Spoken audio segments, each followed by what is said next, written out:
Israel targets residential areas to destroy Hamas। Hamas को खत्म करने के लिए इजराइल ने आवासीय क्षेत्रों को निशाना बनाया, हजारों लोग गाजा से निकले। 10 points. NDTV world edition Hindi. World cup 2023 live. Movies, food, lifestyle, health, tech, business, games, big bonus, स्वास्थ्य, शॉपिंग। हमास को खत्म करने के लिए इजराइल ने आवासीय क्षेत्रों को निशाना बनाया, हजारों लोग गाजा से निकले। 10 पॉइंट्स। इजराइल ने हमास के चारों ओर कब्जा मजबूत करने के प्रयास में आवासीय क्षेत्रों पर बमबारी तेज कर दी, जिस वजह से हजारों फिलिस्तीनी उत्तरी गाजा से भाग गए। जब तक हमास बंधकों को रिहा नहीं कर देता तब तक इजराइल ने युद्धविराम से इनकार कर दिया है।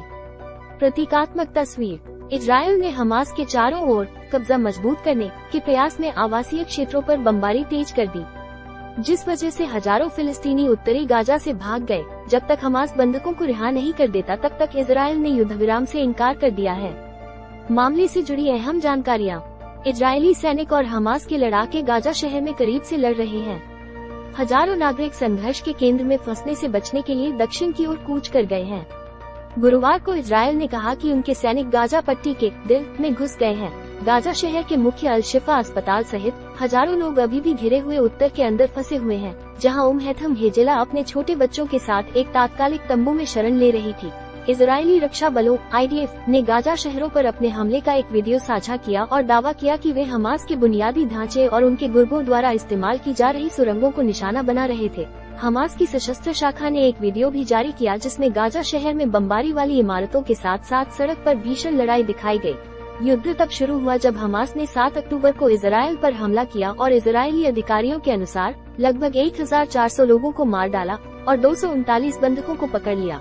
हमास को नष्ट करने के उद्देश्य से इजराइल ने गाजा पट्टी पर लगातार बमबारी और जमीनी आक्रमण के साथ जवाबी कार्रवाई की, जिसमें गाजा में हमास द्वारा संचालित स्वास्थ्य मंत्रालय के अनुसार 10,500 से अधिक लोग मारे गए, जिनमें से कई बच्चे थे। इजराइल के प्रधानमंत्री बेंजामिन नेतन्याहू ने गाजा में युद्धविराम के अंतर्राष्ट्रीय आह्वान को फिर से खारिज कर दिया है और कहा है कि हमास को पहले सभी बंधकों को रिहा करना होगा। हमास ने दावा किया कि इजराइल ने राफा क्रॉसिंग के माध्यम से गाजा पट्टी से मिस्र तक घायल फिलिस्तीनियों या विदेशियों की निकासी भी रोक दी है। हमास के एक अधिकारी ने AFP को बताया कि इजराइल द्वारा निकाले जाने वाले घायलों की सूची को मंजूरी देने से इनकार करने के कारण क्रॉसिंग पॉइंट बंद रहा। अमेरिकी रक्षा सचिव लॉर्ड ऑस्टिन ने कहा कि अमेरिकी कर्मियों के खिलाफ हमलों के जवाब में अमेरिकी युद्धक विमानों ने आज पूर्वी सीरिया में ईरान से जुड़े हथियार भंडारण सुविधा पर हमला किया। लगभग 2 सप्ताह में ये दूसरी बार है कि संयुक्त राज्य अमेरिका ने सीरिया में किसी स्थान को निशाना बनाया है, जिसके बारे में उसने कहा था कि यह ईरान से जुड़ा हुआ है, जो ऐसे समूहों का समर्थन करता है जिन्हें वाशिंगटन मध्य पूर्व में अपनी सेनाओं पर हमलों में वृद्धि के लिए दोषी मानता है। इजरायली सैनिक और हमास के लड़ाके गाजा शहर में करीब से लड़ रहे हैं। हजारों नागरिक संघर्ष के केंद्र में फंसने से बचने के लिए दक्षिण की ओर कूच कर गए हैं। गुरुवार को इजराइल ने कहा कि उनके सैनिक गाजा पट्टी के दिल में घुस गए हैं। गाजा शहर के मुख्य अल-शिफा अस्पताल सहित हजारों लोग अभी भी घिरे हुए उत्तर के अंदर फंसे हुए हैं, जहां हेथम हेजेला अपने छोटे बच्चों के साथ एक तात्कालिक तंबू में शरण ले रही थी।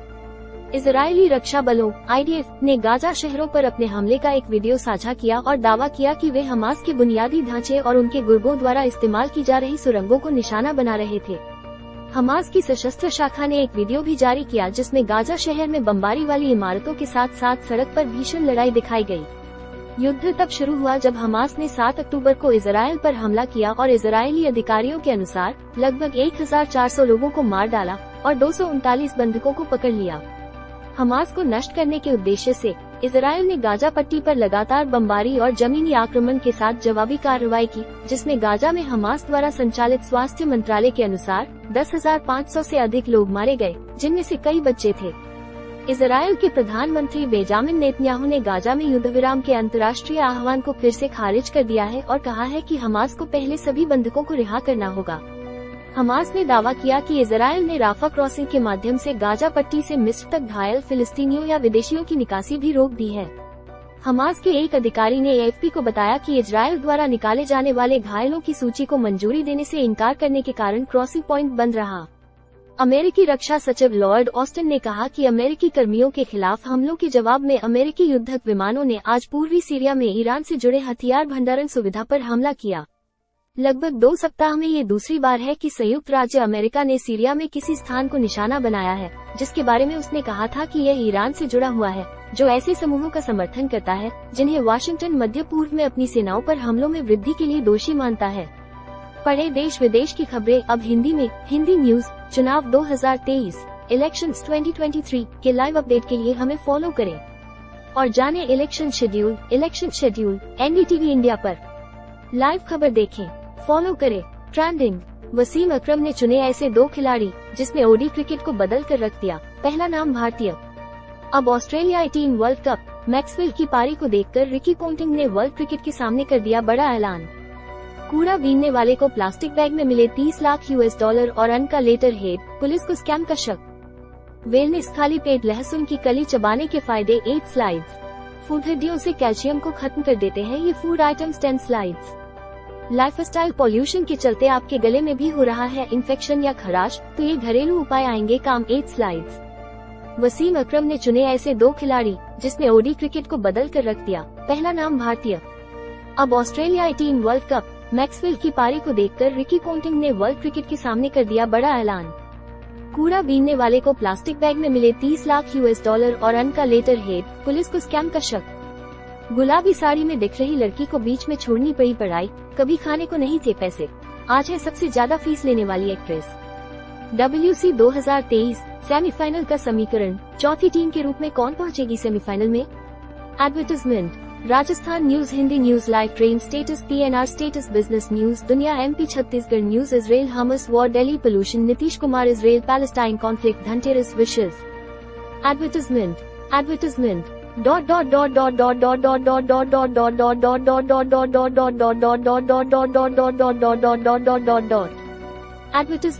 ताज़ा खबरें। केन विलियमसन नहीं पता कि भारत के खिलाफ सेमीफाइनल मुकाबले को लेकर कप्तान विलियमसन के बयान ने बढ़ा दी टेंशन। घूसकांड। एथिक्स कमेटी की बैठक में क्यों मचाया था महुआ के साथ विपक्षी सांसदों ने हंगामा, जाने बैठक का पूरा ब्यौरा। टीम इंडिया का यह अहम फैक्टर हमें सेमीफाइनल में दे सकता है मौका। कीवी पेसर बोर्ड ने शुरू कर दी मनोवैज्ञानिक लड़ाई। OnePlus 12 में होगा 2K Pro XDR display, 64 megapixel का पेरिस्कोप टेलीफोटो लेंस। छत्तीसगढ़ की सरकार ने महादेव के नाम पर सट्टा शुरू कर दिया। अमित शाह।